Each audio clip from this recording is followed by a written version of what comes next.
Your marriage will never end. Your children will never grow old. The Western will never die. Capture it on an 8-hour T160, and we guarantee you a lifetime of replays and re-records. For life, for sure, forever. BASF, tape that lasts forever. Available now. CBS Fox Video Sports presents a collection of the best from the ABC Sports Home Video Library. Own 30 years of ABC Sports at Indy and see the stories of racing's greatest drivers and incredible camera angles in Live and Drive the Indy 500. Spanning over 100 years, you can relive the stories of the only 11 horses ever to have won all 3 legs of the Triple Crown in a home video exclusive, The Jewels of the Triple Crown. Relive all the memorable highlights, the golden moments, and the excitement of the 1988 Calgary Winter Games in the official 1988 Calgary Winter Olympics video. Travel around the globe with legendary golfer Jack Nicklaus. Play the most challenging holes in the world, and Jack Nicklaus shows you the greatest 18 holes of major championship golf. Get in and out of trouble with Chichi Rodriguez in a home video that presents serious golf instruction in a lighthearted way with Chichi's Bag of Tricks. ABC Sports expert commentator Bo Burton helps you throw more strikes and make more spares in this easy-to-follow instructional Score More with Nelson Bo Burton Jr. Make Monday Night Football a permanent part of your life. Celebrate 20 years of the greatest players and the most colorful announcers as ABC Sports celebrates 20 years of Monday Night Football. I didn't know you cared. All of these programs are available now wherever videos are sold.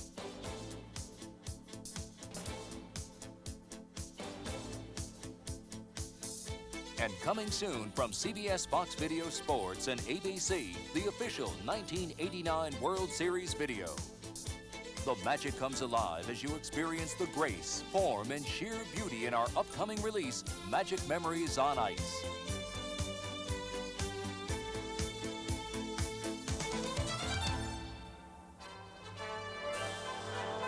Spanning the globe to bring you the constant variety of sport. And they're off. He's going to run the first 4-minute mile. I'm always confident I whip all of them. The thrill of victory. The best of ABC's wide world of sports, spanning the 60s, the 70s, and the 80s. And the agony of defeat. Now, look at him go! Oh, baby. Winning colors by a hit. The best in sports entertainment is on home video from CBS Fox Video Sports.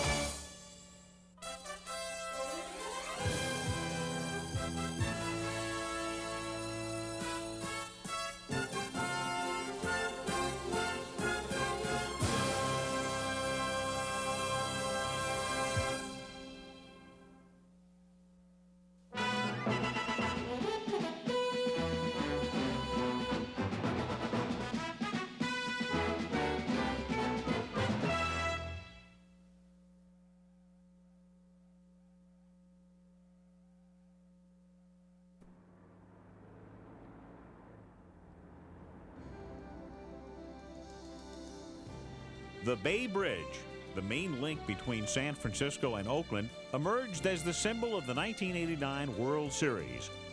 For here were the 2 best teams in baseball playing for the ultimate prize. And the difference between home and away was nothing more than a toll. An unparalleled sense of pride swept the Bay Area as the World Series got underway. Newspapers were filled with accounts of goodwill by the fans and the charm of the cities. Regardless of the final outcome, it was clear that everyone was going to win. Then came the 15 seconds that sent both the symbol of the series and the pride it generated crashing down. 15 terrorizing seconds that transformed baseball players and fans into anxious husbands and wives, mothers and fathers. The fact that millions of viewers first got word of the earthquake while settling down to watch the 3rd game of the World Series only amplified the awkward collision of baseball at its best and Mother Nature at her worst. In the days that followed, folks who had come together as baseball fans came together once again for a different cause. Heroes emerged. Compassion, generosity, and sacrifice replaced home runs and shutouts. In time, baseball resumed, in part as a salve to help heal the wounds. In retrospect, it is not the games that will be remembered, but the special place and time in which those games took place. The 1989 World Series, the Battle of the Bay. The Oakland A's repeated as division champions in 1989, but it wasn't easy, as the Bash Brothers of '88 looked more like a MASH unit in '89. Jose Canseco was one of several key performers on the shelf for much of the season, a scenario that forced Oakland manager Tony La Russa to manage under particularly tough circumstances.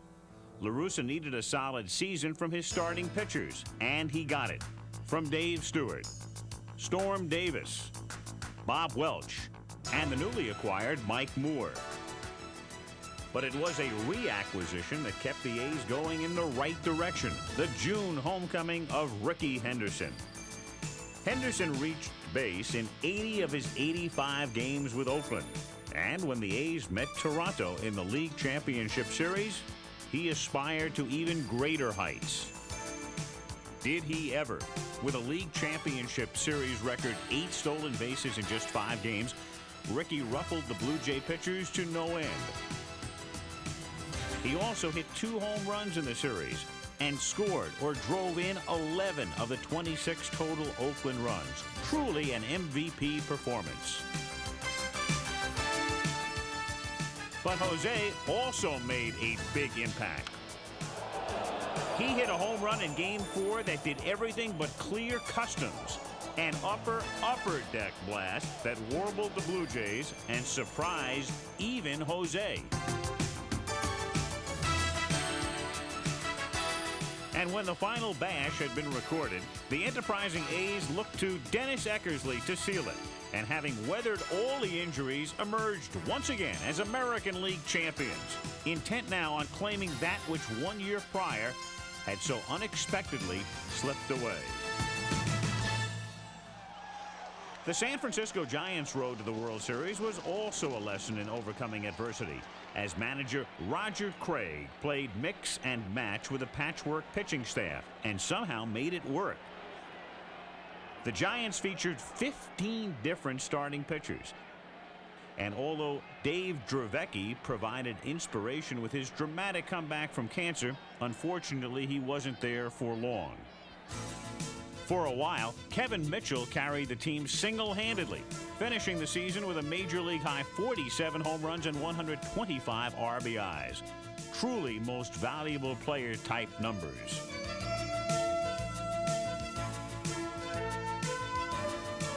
But Will Clark was the steady one, peeking out from behind his proverbial cape to hit .333 with 111 runs batted in. Clark felt especially at home in the League Championship Series against the Chicago Cubs, whose fans were pretty much surprised just to be there. 2 home runs by Clark in Game 1 alone, including a prodigious grand slam into the street, had the Giants fired up.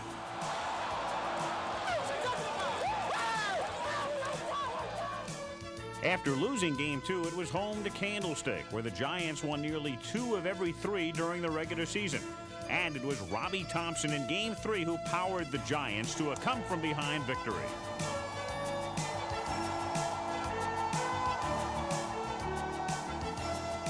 Next hero, Matt Williams, who also brought the Giants from behind in Game 4.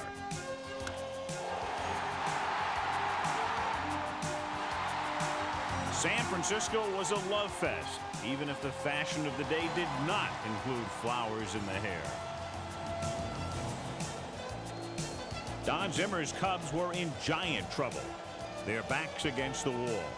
And when in the 8th inning of Game 5 with the score tied, Clark came up with the bases loaded, it was the perfect setting for this genuine superstar.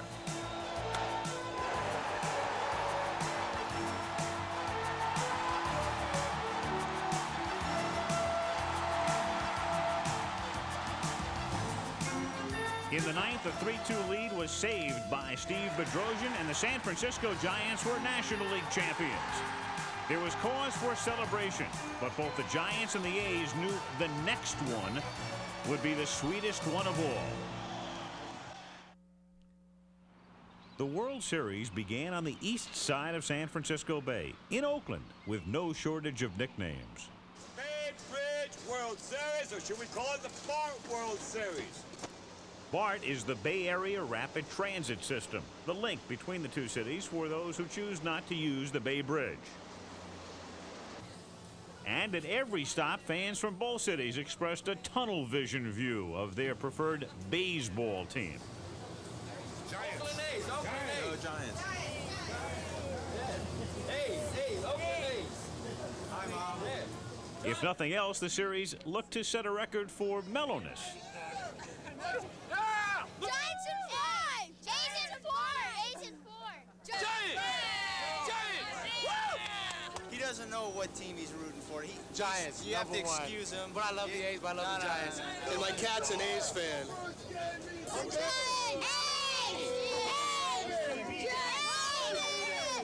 Go Giants, though. Cross-rooting was everywhere, with everyone, it seemed, destined to win.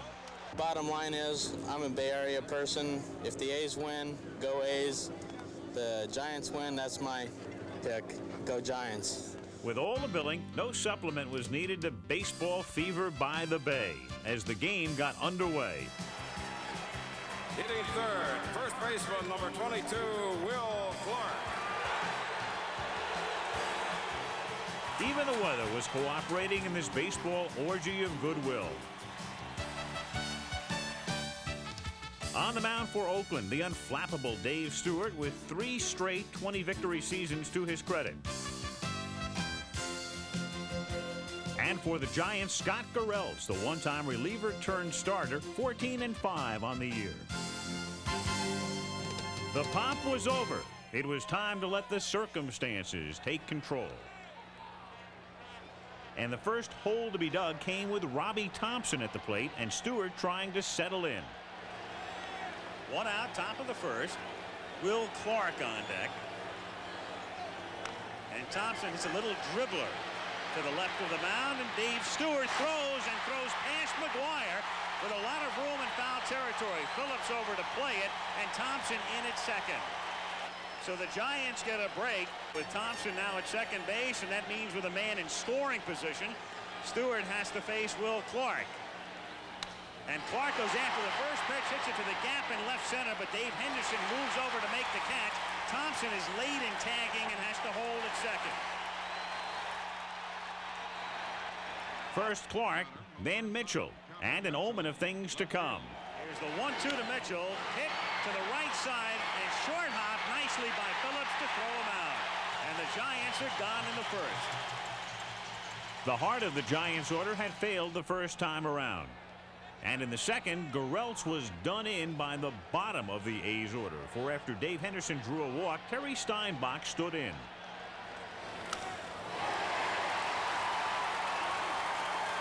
With runners then at first and second, the first run in the series was produced by hitter number 8. Now batting, number 2, Tony Phillips, second base. And he grounds it to the right side, and Clark was going back to first base. It goes through the hole for a base hit. Henderson scores 1-0.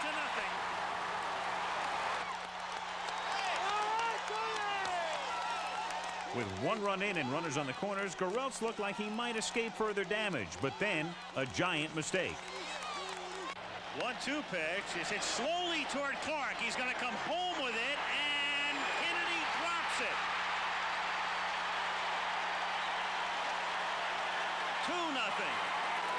The one thing you do when you're receiving a ball from the right side of the infield, if you're a catcher, is keep your weight on your left foot.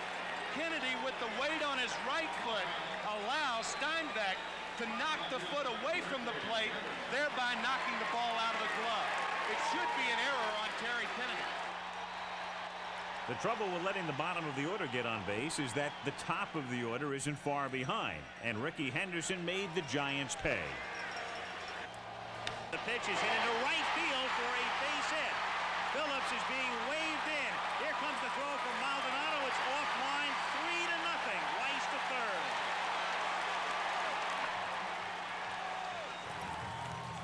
3 runs in, and the A's had hardly flexed a muscle. But 1 inning later, the Cobra hit a bullseye. And he gets a high drive to deep right field, and Dave Parker has hit his first World Series home run. In his 46th World Series at-bat, Dave Parker, who had 2 in the playoffs, hits one out, and it's 4-0. He threw me 2 fastballs up and in for balls prior to throwing me the fastball, which was a cut fastball in. But he got it down in bad location, and I hit it out. Almost every left-hand hitter, a low ball hitter, great hitting count, 2-0. He just dropped the head of the bat. Right. That ball was smoked. Parker's trademark home run trot had some folks just a little hot, but apologetic, he was not. When I think of it, I mean, my name is Dave Parker, and basically people have made an issue of everything I've done in my career. But I've been doing the trot for about 10 years. I think in football, when they run a touchdown, they celebrate by some people dance, some people spike the ball.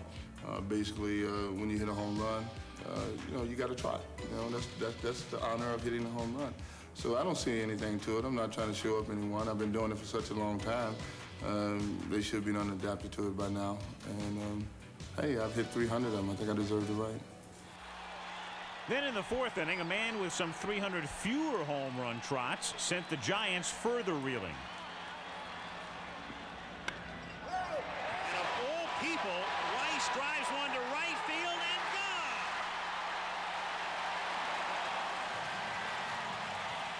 Trailing 5-0 to this band of merry bashers, things looked especially bleak for the Giants, with Stewart simply getting stronger as the night got longer.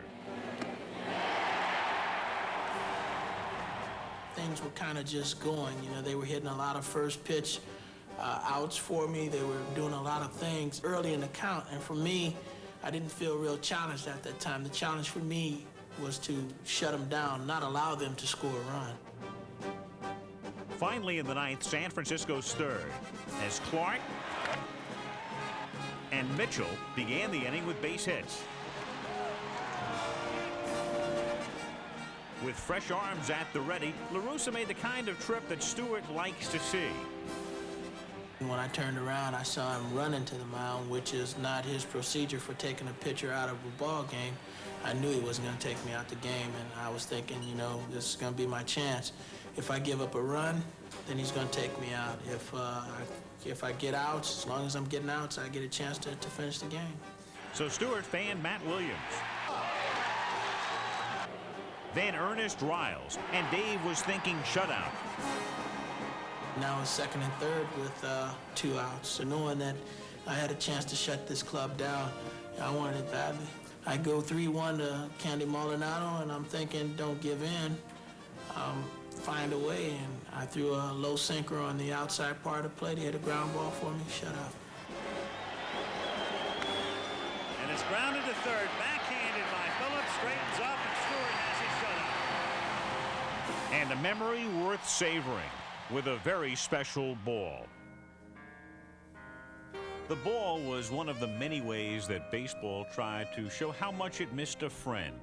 The series was dedicated to A. Bartlett Giamatti, and the former commissioner's family brought his spirit to the games he loved so dearly.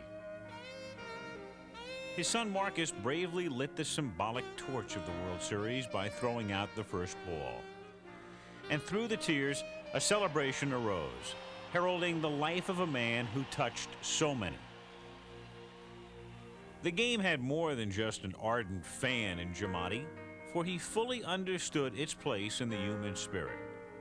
He took joy in rubbing shoulders with his boyhood idols, and new heroes took joy in meeting him. The commissioner and I really had a good understanding. We always laughed when a kid, and we were always joking with one another. And I said, "What's the A in A. Bartlett Giamatti?" I said, "Nobody ever told us what the A stands for." Still don't know what that stands for. Angelo. Okay. Why didn't you say Angelo B. Giamatti? Because my mother and father made the judgment.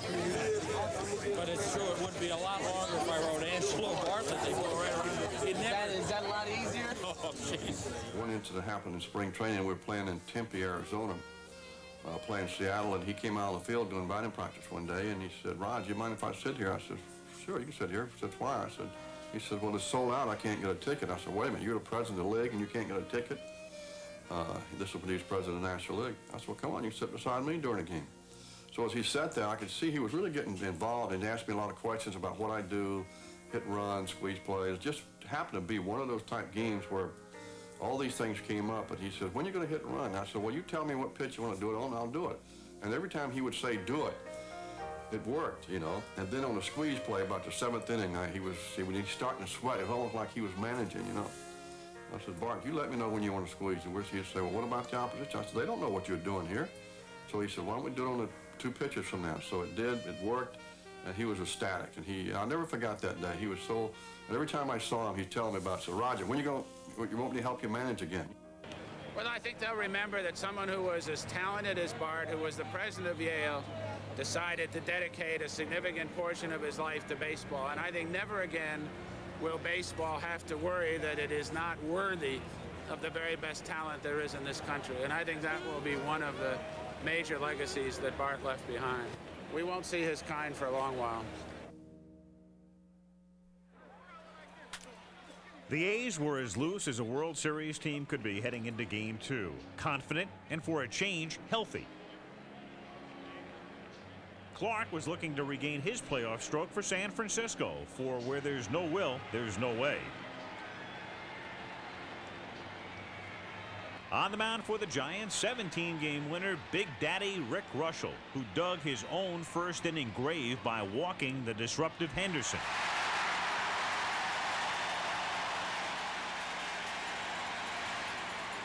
With Ricky on first, everyone starts guessing, and often they guess wrong. If I were Ricky, I wouldn't run until Russell throws a strike. Conservative lead for Henderson, but he's going. There's a strike, and Kennedy drops the ball. So much for the unpredictability of Ricky Henderson. And there are a few Oakland hitters more productive with runners on base than Carney Lansford. And now Lansford hits one down the line for a base hit and maybe more. Henderson comes in to score. Lansford with a double, 1-0 Oakland. So for the second straight game, the Giants trailed early. But in the third, 19-game winner Mike Moore saw problems develop when, with a runner on first and Jose Uribe at the plate, Moore got caught between gears. The chopper back to Moore. He has to double clutch to wait for Weiss to get the second, and that costs him a double play. The wheels then began to turn. A quick man on first and the equally quick Brett Butler at the plate. Do you steal? Do you run and hit? Hit and run? And if so, does the shortstop cover second? It's a word-of-mouth decision. Check out the open and closed mouth now, and you can figure out who will be covering. Open you, closed me. It'll be Weiss. And Uribe goes, and it's hit to the hole for a base hit into left field. And a classic example there of the shortstop trying to figure out who should be covering and guessing wrong. Right there, Weiss going towards the bag for some reason because Butler is a left field hitter. Bad decision by Walt Weiss. It also proved to be a costly decision. Moore's 1-2 to Thompson is hit in the air to deep right center field. Moving over is Henderson to make the catch. Tagging is Uribe, and the game is tied.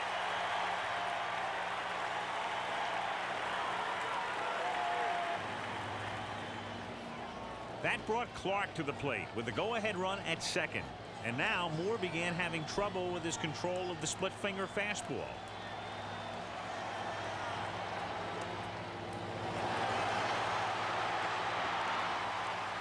You might say it was a novel situation for Steinbach as the wrath of the split finger became evident. 2 out, the 2-2 to Clark is swung on and missed, but it bounces away from Steinbach, who has to throw him out at first, and he does. The run, of course, did not count because the third out was recorded at first, and thanks to Steinbach, the game remained tied 1-1. Still tied in the fourth, Russell walked Canseco and set up one of those situations that takes on such significance under the microscope that is the World Series. And Roger realized a bad matchup here, a low ball pitcher to a low ball hitter. And Parker eyeballs one to right field and into the corner, and it's a fair ball. Maldonado plays it perfectly.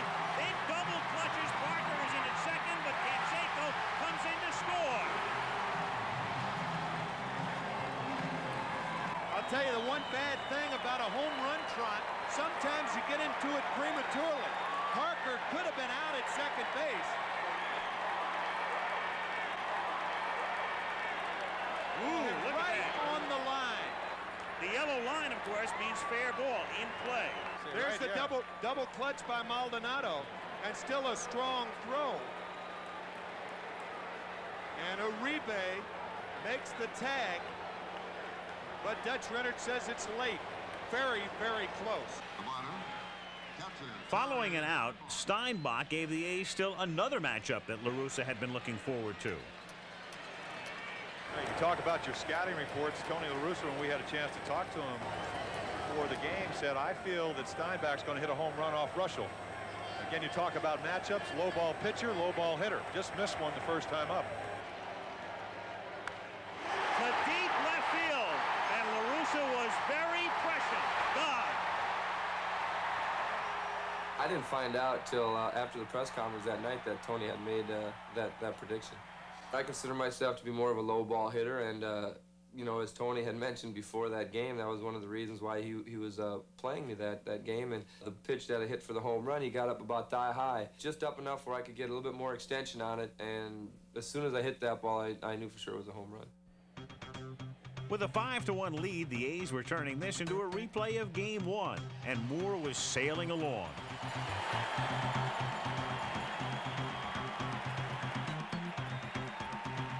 Having given up just 3 hits on the night, Moore bid the fans adieu at the end of the 7th inning. For when you've got a bullpen that's as sweet as Oakland's, you milk it for all you've got. And with the defense of a Tony Phillips, the cream was rising to the top.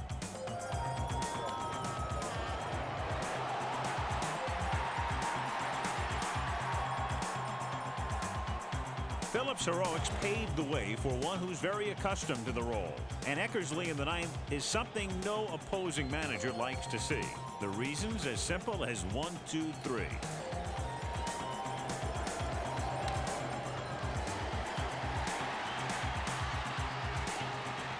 The A's had methodically disposed of the Giants in 2 straight. If they looked like Supermen coming into the series, they now look like they should be wearing capes. But the bottom line was simple, and a pitcher's manager understood. Well, they've had 2 great pitching performances against us. You know, Stewart pitched a great ball game, and I thought he had an excellent split finger go along with his 92-mile-an-hour fastball, and then Mike Moore comes along, and that day the second game even had a better one than Stewart. So we're back home now. We played well here. We've had the best record in the National League at home. Our fans are very loud, boisterous. When we're introduced, it can be so loud, it can be unreal. Yes, a flame still burned at Candlestick. This is what it's all about at Candlestick. Right here, buddy! Giants! Giants! Giants are gonna crush the ball. Right there! Yo, Kevin! Giants! Let's go, A's! You can't say that. Edit that out. 63,000 fans that support a team. They'll show Oakland what baseball's about. Right, guys? All right, welcome to Candlestick Park, guys. Take care. By game day, the excitement had escalated for the first World Series game at Candlestick since 1962. The fans were confident their Giants could erase the 2-game deficit, and that Will Clark would find the bat with all those playoff hits. Everything was in the normal pregame mode at Candlestick. There was no warning, no precursor of that which was to come.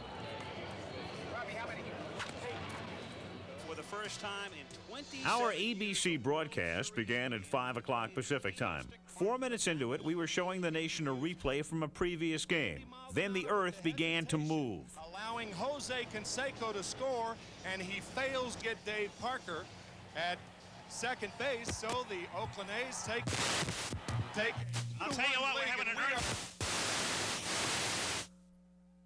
Quake was the word that never made it on the air. We're down. Down. Everything's down. Relax. We're down. I can't believe that. We're knocked off the air. We're out. There's no lights in the pool. Everything's out. Unbelievable. Can't believe that. Just can't believe it. He was about to blame me. I feel a lot better about it. He was just about to start screaming at me. That's what you call an opening. I don't know if we're on the air or not, and I'm not sure I care at this moment, but we are. Well, folks, that's the greatest open in the history of television, bar none.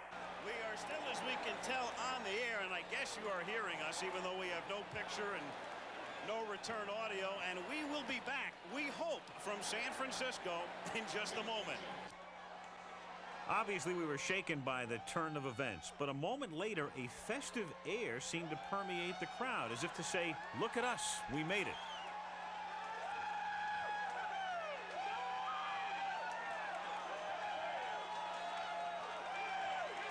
The gods are on our side. They are. They are. I believe it. We're going to win now. Can't go wrong with an earthquake in San Francisco. Hey, somebody's trying to shake us up. All right, Lord, I heard you. Players from both teams compared earthquake stories, and some in the crowd began to wonder just when the game would be resumed. Your attention, please. Power has been interrupted temporarily in the park. We're working at trying to restore it now. We ask your cooperation by remaining in your seats. First time I ever got scared in town. I got knocked down a lot, but this is the first time I ever got scared. Man, the ground was shaking, man. Then we saw the pipes inside here shut. Then the lights and TV went off. We knew something was wrong. After all, we're in California, and the famous one of all time was here in 1906, so we know what's happening. But then reports began to trickle in, and a subtle transformation took place. 6.9. 6.9. That's a major Bay Bridge collapse. Went 20 feet of the bridge went in the water. The Bay Bridge, the very symbol of this series. Not in the water, thank heavens, but bad enough. Fans soon learned of a major fire in the Marina District. And then the horribly tragic collapse of the 880 freeway. Images seen, ironically, from the very blimp that minutes prior was intent on capturing the beauty by the bay. What generally happens is when there's one earthquake, there's a possibility of an aftershock. It can be smaller, it can be larger. That happens, anywhere within 24 hours. Ladies and gentlemen, we are postponing the game because there is no power in the stadium. We would like you to leave in an orderly way. I don't believe there's any great danger, but we have no idea when the power is going to be on, and we have to get people out of here before it gets dark. We're back here in the production truck, and it's funny. I think everybody at first oohed and awed and didn't quite know what had happened. You get the sense that people are almost more nervous now as the reality of what has taken place begins to sink in. At first, you knew you were a part of something historic, sitting through an earthquake in a ballpark preparatory to a World Series game, and now, of course, just in walking out in the last few minutes, everybody is exhaling. Oh, that was about the big shake. The cement floor the went big up shake and of down. the quake. Yeah, the cement floor went, the lights went. Lights swayed. Woo! And I thought it was party time. We thought it was all over. But no one at Candlestick was more frightened than Benjamin Young, the worker who found himself high atop the light stanchion when the pole began to sway. What did that feel like down here? God, that whole thing was going like this. I fell down to my knees like I'm holding on. Oh, man. No one was injured at Candlestick, and fans filed out in a peaceful fashion, thinking now about what might have been. I just think it's really ironic that this is the Bay Bridge series. The Bay Bridge did collapse. I just think it's kind of interesting how the whole thing worked out.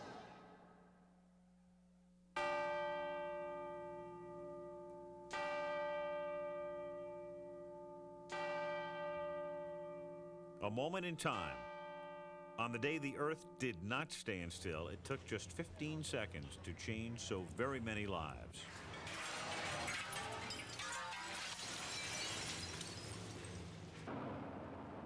Early estimates of casualties were high, but everything was out of kilter. Baseball recognized the problem and responded accordingly. It is becoming very clear to all of us in Major League Baseball that our concerns, despite this rather large gathering, our issue is really a modest one in light of the great tragedy that's hit this area. We are not going to be able to play baseball in either of these communities before next Tuesday. But even that proved optimistic. More time was needed, and Vincent once again postponed the games. I'd like to announce that we are going to play at Candlestick starting Friday night, Saturday, and Sunday, and we will go to Oakland, if necessary, Tuesday and Wednesday. That schedule is now set. The great attraction of all this, I might say to you, from baseball's point of view, is that we have the comfort of knowing that the community is pleased with our resuming baseball. I said to you, I thought it was important for baseball to know its place. I think we have found the right place. It turned out to be a full 10 days before the series resumed. The consensus was that playing on would help the healing and help lift the spirits close to where they were before the ground began to sway. I think that the World Series is going to change things, and people are just going to start being normal again, because the World Series is going to bring us all back together. When the crowd breaks into singing San Francisco, it's going to be wonderful, because that's what it's all about. This is going to be our game, game number 3. They've got all the fans that have come back. We've sat through a quake, and we're back here for more. This place will be rocking in there. Yeah. No pun intended. Inside Candlestick, the familiar sights and sounds of baseball. Signs of recovery were everywhere, along with a few hard hats, reminding the world that San Franciscans ride their earthquakes like sailors ride the sea. The teams, too, were relieved to be playing, but as game time approached, everyone took a moment to reflect. 10 days ago at this time, as we prepared for Game 3 of the World Series here at Candlestick Park, a major earthquake shook Northern California. Please join together now to observe a moment of silence in memory of those who perished in this disaster.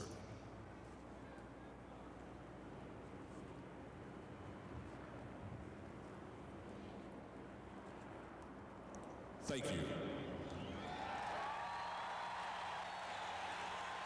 Friends, neighbors, and strangers joined hands as one, first alone, then together, a display of goodwill through action and song.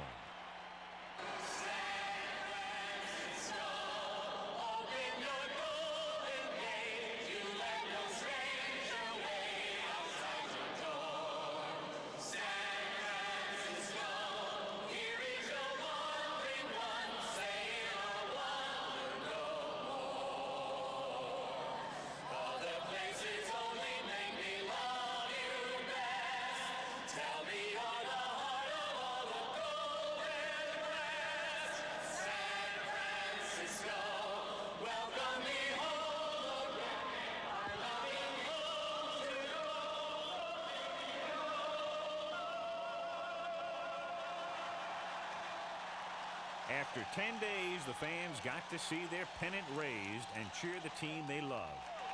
And now for the National League champion San Francisco Giants. It almost seemed like therapy, a catharsis of sorts. Fans wildly cheering their Giants and taking what amounted to a 3-hour rest from the images of the past 10 days. But knowing now how the Earth could move, new ground rules were in order. We get a situation where we have a tremor, whatever happens, happens. Everything's in play. The ball's not dead when the tremor occurs. Right. In other words, it keeps on going until the play is over. It's just like a bad hop. You got it? Like a ground ball bad hop. That's, you guys go out. It's the book rule. That's the lights go out. We got that covered by the book. Okay, we're finally going to do it. Let's go. We waited long enough, haven't we? Good luck, guys. And before the first real pitch to bring back October's heroes, the real-life heroes of the earthquake were called on to symbolize the spirit and compassion of these people by the bay.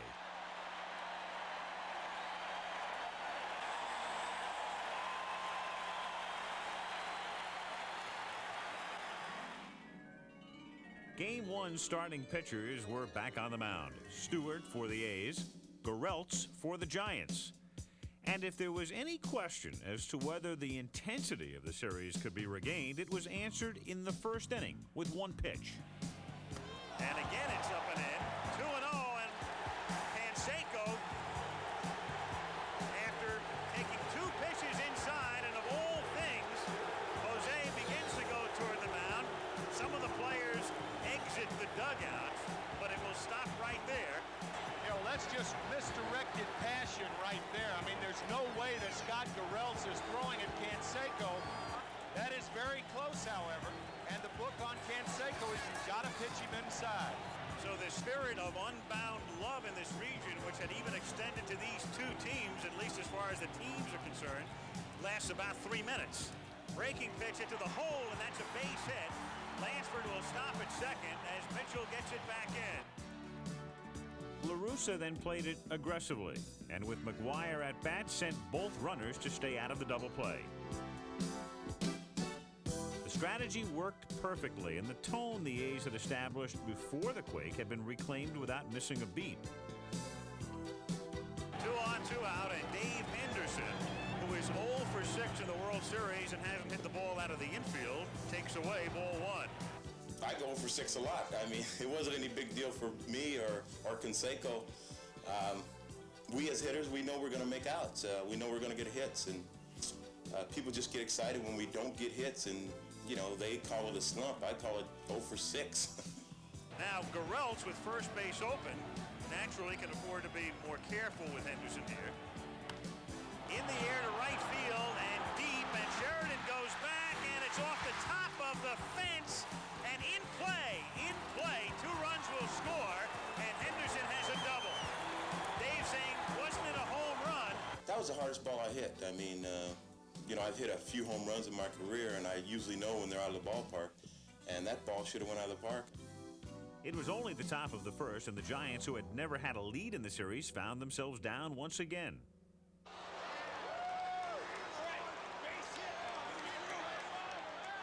Trailing 2-0 and with Stewart on the mound, things did not look good for the Giants until the third, when Stewart faced the youngest player in the series, 23-year-old Matt Williams. That's driven to deep left field, and Matt Williams has hit it out. So the Giants pick up their second run of the World Series, their first home run, and the score is 2-1. And just their second run in more than 20 innings was cause for Giant fans to celebrate.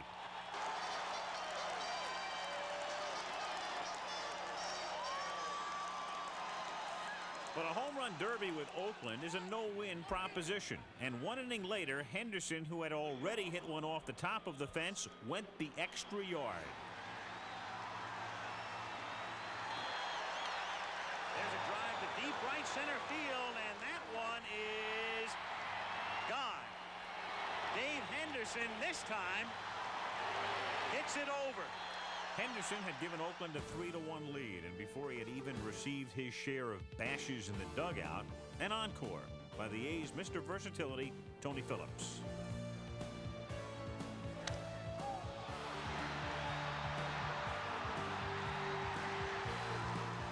With just 4 home runs during the regular season, Phillips had given the A's a 4-1 lead and sent the shell-shocked Gereltz to the bunker with World Series memories he'd like to forget. The Giants, though, weren't quite ready to roll over and die, and in the bottom of the fourth made their first legitimate threat in the series with Clark, the catalyst. Clark lines it into center field for a base hit. So with 1 out, a single by Clark here in the 4th inning, and the crowd comes very much alive again as Kevin Mitchell comes to the plate. Come on, Kev. Come on, Kev. That's grounded to the hole, and a base hit, and the Giants have runners at first and second.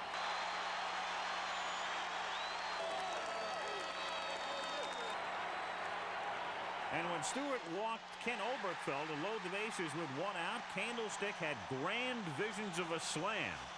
And Matt Williams entered the picture as just the man to do it.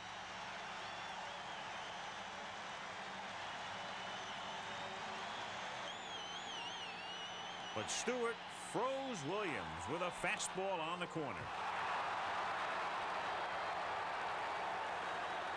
And that left it up to an ice-cold Terry Kennedy, and the fans were now ready to settle for any old base hit. And that's lined into center field for a base hit. Clark comes in to score. Here comes Mitchell. The throw is cut off. It's 4-3.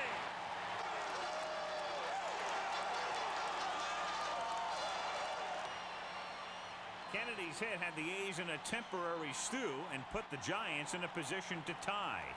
But it's at times like this that the vaunted Oakland defense makes its mark. And the 2-2 pitch is grounded to the right side. Great diving, stopped by McGuire, but the throw does get it. McGuire making that defensive play, which was a very tough one against a good runner, Sheridan, and Stewart getting over to cover was, I mean, that's classic defensive baseball. And we walked back in our dugout still up a run.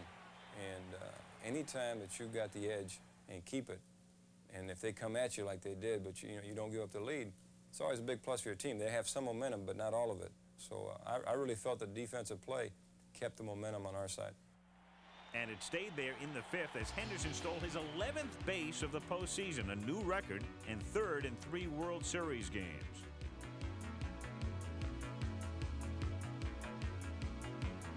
And after Kelly Downs walked Lansford, Jose Canseco brought the resurrected Giants back to earth. Drops down, and it's drilled to deep left center field, and Jose Canseco on a 2-2 pitch has hit it out. And it's 7-3 Oakland.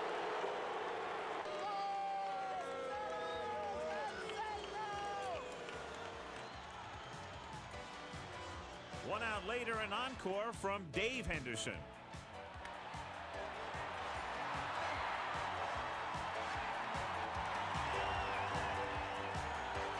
And in the sixth, it was Lansford with the 5th home run of the game for the A's, tying the record set by the 1928 Yankees. More importantly for Oakland, it meant a 9-3 lead over the downcast Giants after 6 innings. Stewart headed for the clubhouse with MVP credentials trailing in his wake. The A's, meanwhile, kept on rolling, forging a 10-run lead. And the Giants were down to their last gasp in the 9th. Let's go, Giants! Come on, Giants. Despair turned to a glimmer of hope when pinch hitter Bill Baith came up with 2 men on. There's a high drive to deep left field. Tony Phillips goes all the way back, and that one is gone. Get out of town! It ain't over! Yeah! And if you have stayed with us, you have just watched a little bit of World Series history. 7 home runs in a game. First World Series at bat for Bill Baith. A 3-run homer. With one swing, Baith became the Giants series RBI leader. But then, perhaps symbolically, a bank of lights went out at Candlestick, and fans, prepared for anything these days, lit their home-brought flashlights in a gesture of faith. Looks like the backdrop for Twinkle, Twinkle, Little Star here. What Roger's looking for, though, right now is the light at the end of this tunnel. Instead, all he saw was Todd Burns, who, after giving up another run, faced a showdown with Mitchell. 1-2 on Mitchell. Breaking pitch lifted to left field, but right toward Phillips, who has to back up, and that's it. So the Giants in the 9th send 9 to the plate, get 4, but come up well short, and the A's are 1 victory away from their first World Championship in 15 years. 3 for the money, 1 more for the show. Up to now, the numbers simply hadn't added up for the Giants. And to come back from a 3-0 World Series deficit, well, let's say they had more of a fighting chance to keep history intact. Giants will not go down in 4. The Giants will be back. 3-0 behind, well, Never been done before in history, but I think today's the day. I really feel a turnaround coming on. Willie Mays stood tall in throwing out the first ball for Game 4, which he promptly gave to the fans. But Willie's presence did inspire some to say, hey, we've still got a shot at this. That's it. Willie, that's what we needed. Willie. We're bringing Willie back. Official lineup change. The official lineup change had Don Robinson, with less than 2 innings pitched in postseason play, on the mound for the Giants in this most crucial game. His first mission, as is the case when you face Oakland, would be to take the voodoo out of Rickey Henderson's bat. But that was one ritual Giant pitchers hadn't mastered, and their fans were all but resigned to the inevitable.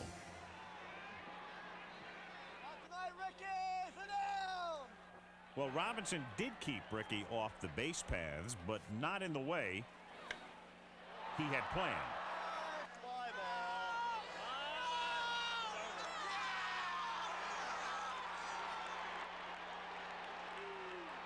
Henderson had set a record by becoming the 8th different Oakland A to homer in the series, and the 1-0 lead had Craig talking to himself. With Dave Henderson on third, the Giants intentionally walked light-hitting Walt Weiss, simply because there was no way the next hitter could hurt them. Pitcher Mike Moore with 1 lifetime at-bat. 0 for 1 career. How about that? Yeah. You doubt that Robinson has a scouting report on Moore, don't you? Has trouble with a thrown ball. And it's hit in the air to center field, and Butler races back, and it's over his head. Henderson comes in to score. Weiss is being waved in. He scores on the first hit by an American League pitcher since 1979 in a World Series game. When something happens once in a decade, you should always take the ball out of play. But Moore had little time to savor his double because it was time to think about base running. And that's grounded to the hole for a base hit. Moore is being waved in by Laxman. Here comes Kevin Mitchell's throw to Kennedy. Not in time. Down to second goes Henderson, and it's 4-0. And Roger Craig has to go to the mound in the second inning. Everything was going perfectly for Mike Moore offensively. And defensively, things were going every bit as well. And when it was needed, the more or less unsung hero of the series, the Oakland defense, rose to the occasion. I would hope that the story of the Oakland A's defense in the 1989 World Series gets all the attention it should, because that's a remarkable defensive performance when you look at the plays that were made, and especially talk about the inactivity that was forced upon them. For Stu to throw that first ball away and there not be another error, I think it's got to be one of the greatest defensive performances in World Series history. Now, I may exaggerate a little bit, but I think so. There's no better combination than that sort of defense and a potent offense. And leading by 4, the A's began to pull away, with Canseco on second and Dave Henderson having drawn a walk at first base. Terry Steinbach went the other way. That's hit down the line in right field, and it's a base hit and more as Canseco comes in to score. Henderson rounds third. He comes in to score. The relay to third is not in time there, and it is 6-0 on a triple by Steinbach. And up by 6, it was time for A's fans to dust off some symbolic gestures.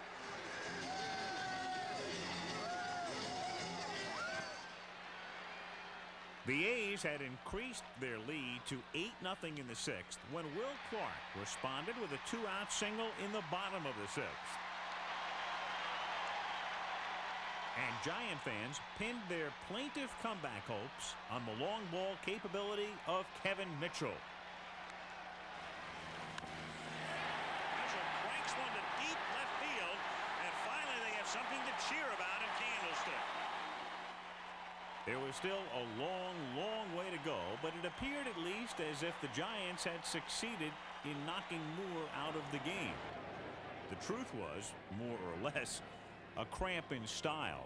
The reason was that he had started to get some back spasms that he started feeling in the 5th inning. And only after a lot of checking with Barry Weinberg did he go out there for the 6th. And if you remember the 6th, he got the first 2 hitters out. The guy got on base, and he got a ball up to Mitchell. It's a 2-run homer. So in looking at his discomfort in his back and the possibility that he might blow out and hurt himself and also may not be as effective, the reason he was removed was his, the problems with his back, and it wasn't because I necessarily thought that he'd had enough and wanted to go to my bullpen. But the Giants had a foothold, and after Kennedy walked to lead off the 7th against reliever Gene Nelson, rookie Greg Litton came up and displayed a veteran stroke. That's hit to deep left field, and the Giants are trying to climb back into it. 8-4.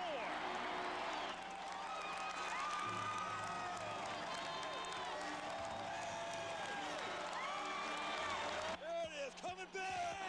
So all of a sudden, a semblance of a game. For the first time in the series, Candlestick was in a state of bedlam, and now against Rick Honeycutt, Candy Maldonado kept the pressure on.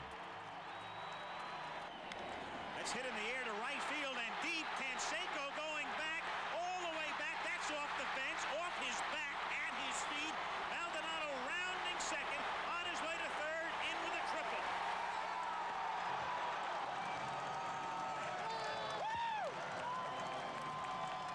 Brett Butler liked the sounds he was hearing and sought to keep the fans going.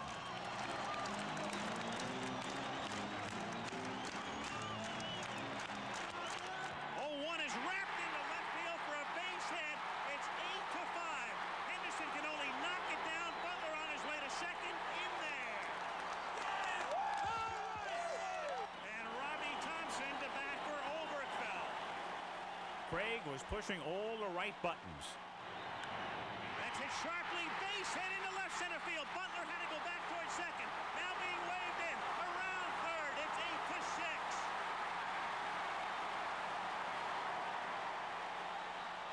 8-6, and the redoubtable Will Clark was at the plate. The stage was set for a miraculous comeback. Will Clark is the tying run, and it's hit high in the air to shallow right field.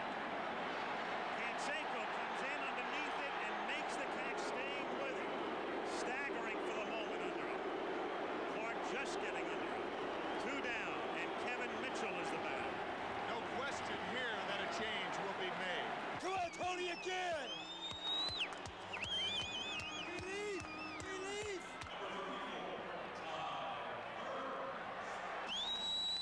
Come on, bitch! Let's go, San Francisco!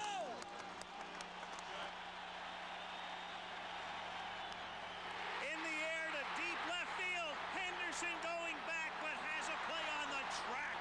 And the Giants come that close to tying it. But every Giants rally had an Oakland answer, and even though the A's scored 1 off Steve Bedrosian in the 8th, neither the fans nor the Giants were about to give in. Bases loaded, 2 down, 8th inning, 9-6 A's. And that's popped up in foul territory, and it might be playable. Going to be real close for Clark, and he makes the catch. I believe he does. Clark's going to come over to make sure. Yes! That's all you'll ever need to know about Will Clark. Ever.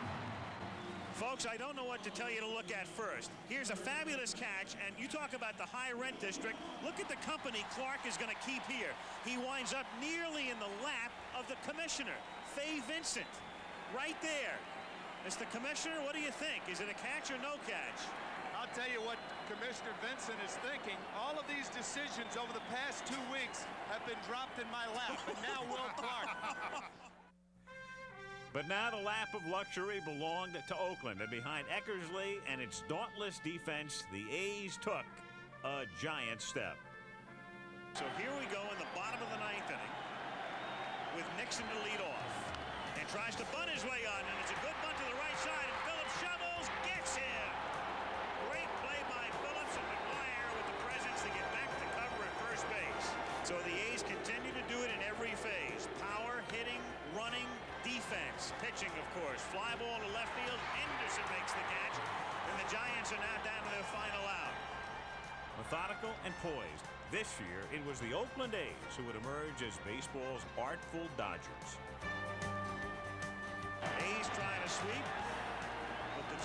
certainly not made life easy for them tonight. It's a ground ball to the right side, speared by Phillips, flips to Eckersley. Yes, he's there in time, and the A's are the world champions. With their 4-game sweep and their unwavering focus through the turmoil, the A's inspired comparison to baseball's greatest teams. I think we probably won the most historic World Series of all time, and I think our players probably deserve more credit. And so do the Giants for going through this, you know, to have to deal with the delay and the emotional tugs and still come out and play competitive baseball. I don't know anybody's had to do more than that as a baseball team to win a world championship or compete for the world championship like the Giants did, so I feel great about it. But in this most cherished of baseball's moments, the celebration was muted. Bittersweet reflection filled the locker room. For this was a series when baseball and real life were intrinsically entwined as never before. And long after it was over, the echoes of the earthquake lingered on. You look at the whole thing, and when you talk about the '89 World Series, it's not going to be who was MVP or even who won the World Series, but the heroes that were involved in the Buck Helms who survived, the volunteers that were so gracious in helping out through the tragedies that have happened, the collapse of 880 in the Bay Bridge itself, and that's where the focus is going to be. Baseball will be secondary, exactly where it should be. I think the city, during the period of time that I was visiting the Cypress site and going around and talking to people within the city, everybody felt pretty much the same sentiment, and that was when the series does resume, we want you guys to win it, and that's what we're here for.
On BASF videotape, Christmas will last all year round. BASF, tape that lasts forever.